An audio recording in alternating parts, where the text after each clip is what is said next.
हम सभी जानते हैं कि भगवान श्री कृष्ण की कहानियां बच्चों और बड़ों को बहुत ज्यादा पसंद आती है, क्योंकि उनसे हमें बहुत ज्यादा ज्ञान मिलता है। हम भगवान श्री कृष्ण जी को कई रूप जैसे कि माखन चोर कृष्ण, बाल कृष्ण, राधा कृष्ण, कुरुक्षेत्र में गीता का सार समझाते हुए भगवान कृष्ण को भी हमने देखा है। तो दोस्तों, आज के इस पोस्ट में हम आपको भगवान श्री कृष्ण जी की बचपन से लेकर बड़े होने तक की कहानियों के बारे में जानकारी शेयर करने जा रहे हैं। ऐसा भी हो सकता है इनमें से कुछ कहानियां ऐसी भी होंगी जो आपने अपने माता पिता या दादा दादी से बचपन में सुनी होंगी। तो चलो दोस्तों, अब हम शुरू करते हैं। बचपन से ही श्री कृष्ण को माखन खाने का बहुत शौक था। जैसे जैसे वह बड़े हुए उनका माखन खाने का शौक भी बढ़ता गया। वह अपने घर में ही माखन को चोरी कर लिया करते थे। श्री कृष्ण की माँ यशोदा माखन को मिट्टी की हांडी में डालकर लटका देती थी ताकि कृष्ण का हाथ वहां तक ना पहुंचे। लेकिन श्री कृष्णा और उसके दोस्त हार मानने वाले नहीं थे। एक दिन यशोदा माँ माखन को मिट्टी की हांडी में डालकर लटका कर चली गई। फिर श्री कृष्णा और उनके दोस्तों ने मिलकर युगत लगाए और एक दूसरे के ऊपर चढ़ते हुए कृष्णा माखन की हांडी तक पहुंच गए। उन्होंने माखन की हांडी तोड़ दी और सारा माखन खा गए। श्री कृष्ण और सुदामा की कहानी। सुदामा और श्री कृष्ण बचपन के मित्र थे और दोनों एक ही साथ शिक्षा लेते थे। सुदामा बहुत गरीब था, वह ब्राह्मण था, इसलिए वह दिन भर में 5 घर से भिक्षा मांगकर अपना और अपने परिवार का पेट पालता था। उसे जितना मिलता था उसी से गुजारा करता था, परंतु मिलने वाली भिक्षा उसके लिए पर्याप्त नहीं थी। उसका और उसके परिवार का पेट भी उससे करता नहीं था। इसी भिक्षा से अतिथि सत्कार भी हुआ करता था। सुदामा की पत्नी को यह मालूम था कि सुदामा और श्री कृष्ण दोनों मित्र हैं। श्री कृष्ण द्वारका के महाराजा हैं, अगर सुदामा उनसे सहायता मांगेगा तो कभी भी ना नहीं करेंगे। इसलिए सुदामा की पत्नी ने सुदामा को बहुत बार श्री कृष्ण के पास द्वारका जाने के लिए कहा, परंतु सुदामा हर बार मना कर देता था। परंतु बहुत ज्यादा पर्यटन करने के बाद सुदामा मान जाता है और वह द्वारका के लिए निकल जाता है। उस समय उसके पास कोई साधन नहीं था, वह अपने पैरों पर चलता हुआ द्वारका की ओर बढ़ रहा था। वह संकोच और लज्जा से भरा हुआ द्वारका की ओर निकल पड़ा। काफी दूर चलने के बाद उसे रास्ते में एक बैलगाड़ी मिलती है जिस पर व्यापार के लिए खूब सारा माल लदा हुआ था। मुरारी ने सुदामा को द्वारका चलने के लिए मना लिया। गाड़ी पर बैठकर दोनों द्वारका के पास पहुंचे। वहां पहुंचते ही बैलगाड़ी वाले ने सुदामा से कहा कि आपका रास्ता यहाँ से अलग है और मेरा अलग है। सुदामा आगे चलने के बाद वहां से वापस आ गया। उसने सोचा कि मैं उस बैलगाड़ी वाले का धन्यवाद करके आता हूँ। सुदामा मंदिर के पीछे उसका धन्यवाद करने के लिए वहां गया तो वहां पर कोई बैलगाड़ी नहीं थी और ना ही कोई मुरारी था। उसे कुछ समझ नहीं आ रहा था। वह सोच रहा था कि एक क्षण पहले वह मुरारी से बातचीत कर रहा था, परंतु दूसरे चरण में यहाँ पर कोई भी नहीं है। सुदामा समझ गया था कि उसके मित्र श्री कृष्ण की ही कोई लीला है। वास्तव में ऐसा ही हुआ। जब दोनों की मुलाकात हुई तो वह दोनों मुरारी की घटना पर मुस्कुरा रहे थे। झील में एक जहरीला सांप रहा करता था जिसका नाम कालिया था। कालिया इतना जहरीला था कि धीरे धीरे उसका जहर यमुना नदी के पानी को भी जहरीला बना रहा था। एक दिन उस नदी के किनारे पर एक गाय चराने वाला गया और उसने उस नदी से पानी पीना शुरू कर दिया। पानी पीते ही उस व्यक्ति की मौत हो गई। जब श्री कृष्ण को इस बात का पता चला तो कृष्ण ने अपनी शक्ति से उस मरे हुए व्यक्ति को दोबारा से जिंदा कर दिया। उसके बाद कृष्ण यमुना नदी में कूद गए और नदी की गहराई में जाने लगे। नदी की गहराई में गए तो वह जोर जोर से सांप को पुकारने लगे। उस समय कृष्ण को नदी में गए हुए काफी समय हो गया था। यह देखकर लोग चिंतित होने लगे और कुछ लोग तो वहां करने लगे थे। उसके बाद कालिया सांप नदी के अंदर से बाहर निकला और श्री कृष्ण के सामने आया। सामने आते ही श्री कृष्ण पर आक्रमण कर दिया। देखते ही देखते श्री कृष्ण उस कालिया सांप के सर पर नाचने लगे। वह कालिया सांप 1000 सर वाला विशाल सांप था। श्री कृष्ण इतनी तेजी से नाचने लगे थे कि कालिया सांप के मुंह से खून निकलने लगा। जब यह बात कालिया की पत्नी को पता चली तो वह श्री कृष्ण के सामने कालिया के जीवन की भीख मांगने लगी। श्री कृष्ण ने कालिया सांप को जमुना नदी को छोड़कर रामानका द्वीप में जाने के लिए कहा और उसे यह आश्वासन भी दिया उन पर कभी भी गरुड़ हमला नहीं करेंगे, क्योंकि उसके सिर के ऊपर कृष्ण के पैरों के निशान छप चुके हैं।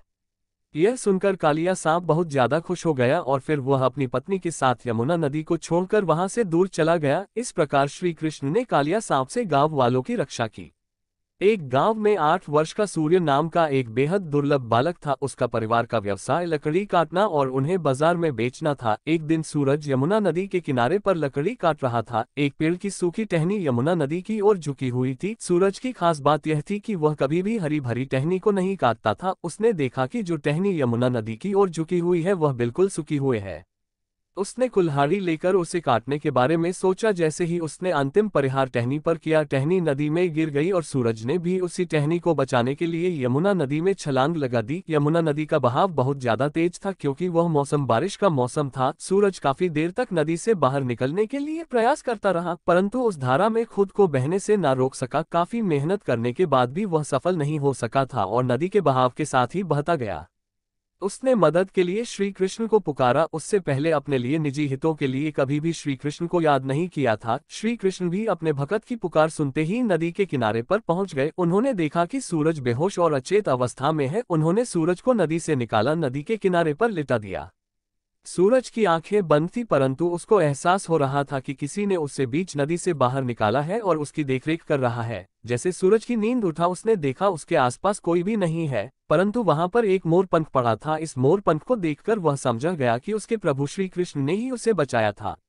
एक बार की बात है कि वृंदावन के लोग गोवर्धन पर्वत की पूजा करने लगे थे। वह भगवान श्री कृष्ण के कहने पर उस पर्वत की पूजा करने लगे थे और इंद्र देव की पूजा नहीं करते थे। इस बात पर देवराज इंद्र ब्रिज के लोगों पर बहुत ज्यादा क्रोधित हो गए और क्रोधित होकर उन्होंने उन्हें दंडित करने के लिए ब्रिज गांव के ऊपर गंगौर वर्षा करने के लिए बादल भेज दिए। इंद्र के आदेश देते ही वह बादल गाँव की ओर चल पड़े और वहां जाकर बहुत ज्यादा बारिश करने लगे, जिसके कारण वृंदावन में बाढ़ की संभावना पैदा हो गई थी।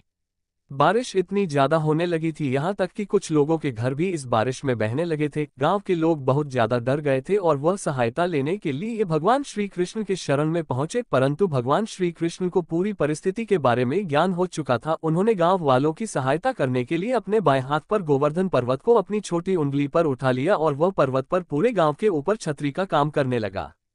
देखते ही देखते वृंदावन के सभी लोग और गाय एक एक करके उस पर्वत के नीचे आने लगे। इस प्रकार भगवान श्री कृष्ण ने वृंदावन के लोगों की जान बचा ली। भगवान श्री कृष्ण के चमत्कार को देखकर लोग बहुत ज्यादा हैरान हो गए थे और इस चमत्कार को देखकर बादल भी वापस लौट गए और इस तरह भगवान श्री कृष्ण ने ब्रजवासी की रक्षा की और वह लोग खुशी खुशी रहने लगे। वृंदावन के छोटे गांव में पारो और रामदरस नाम के पति पत्नी रहते थे। वह दोनों आंखों से देख नहीं पाते थे और हर रोज भिक्षा मांगकर ही अपना जीवन व्यतीत करते थे। दोनों श्री कृष्ण की भक्ति किया करते थे। भोजन से पहले वह उस भोजन का प्रसाद लगा दिया करते थे। उस प्रसाद को अपने भोजन के पात्र में थोड़ा सा मिलाकर बाकी किसी दूसरे गरीब को खाने को दिया करते थे।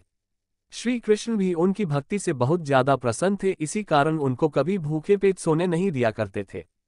चारों ओर जन्माष्टमी की धूम मची थी। गोकुल, वृंदावन, बरसाना क्षेत्र में कृष्ण जन्मोत्सव की विशेष मनोहारी छटा देखने को मिलती है। पारो खुद भी पुत्र को जन्म देने वाली थी। उसे खुद नहीं मालूम था कि वह जन्माष्टमी के दिन एक पुत्र को जन्म देने वाली है। ठीक उसी समय उसने पुत्र को जन्म दिया। वह अपने माता पिता की तरह ही श्री कृष्ण की भक्ति करता रहता था।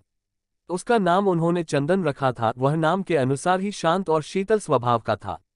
चंदन जब भी बीमार होता था या फिर अपने रास्ते से भटक जाता था तो उसकी मदद एक गाय चराने वाला करता था। उसका नाम मदन था। उसने बताया था कि वह पास के गांव में रहता है। जब भी चंदन के परिवार पर कोई विपत्ति आती तो मदन सदैव रखवाला बनकर खड़ा रहता था। चंदन जब बड़ा हुआ तो वह मदन के गांव में जाकर मदद को खोजने लगा और जैसे ही वह गांव पहुंचा उसने मदन के बारे में पूछा तो लोगों ने बताया कि यहाँ कोई मदन नाम का व्यक्ति नहीं रहता है। उसके बाद चंदन ने इस रहस्य का पता लगाने का मन बना लिया। चंदन उसे ढूंढता रहा परंतु उसे मदन ना मिला। फिर एक बार चंदन की माँ को बहुत ज्यादा बुखार हो गया था, वह लगभग मरने वाली थी। तब मदन उसके घर सहायता के लिए आया और शाम होते ही अपने गांव की ओर लौटने लगा। उस समय चंदन उसका पीछा कर रहा था और चोरी चोरी दूर से उसे देख रहा था। मदन वहां पर मौजूद एक मंदिर के अंदर दाखिल हो गया। चंदन उसे देखता रहा। काफी समय तक इंतजार करने के बाद जब चंदन ने देखा कि मदन मंदिर से बाहर नहीं आया है तो ऐसे में चंदन उस मंदिर में गया। उसने देखा कि वहां पर कोई भी नहीं है, वह अदृश्य हो गया था। वहां पर केवल भगवान श्री कृष्ण जी की मूर्ति थी। चंदन समझ गया था कि वह मदन कोई और नहीं स्वयं श्री कृष्ण जी ठीक है जो उनके परिवार की हर मुसीबत में रखवाली करते हैं।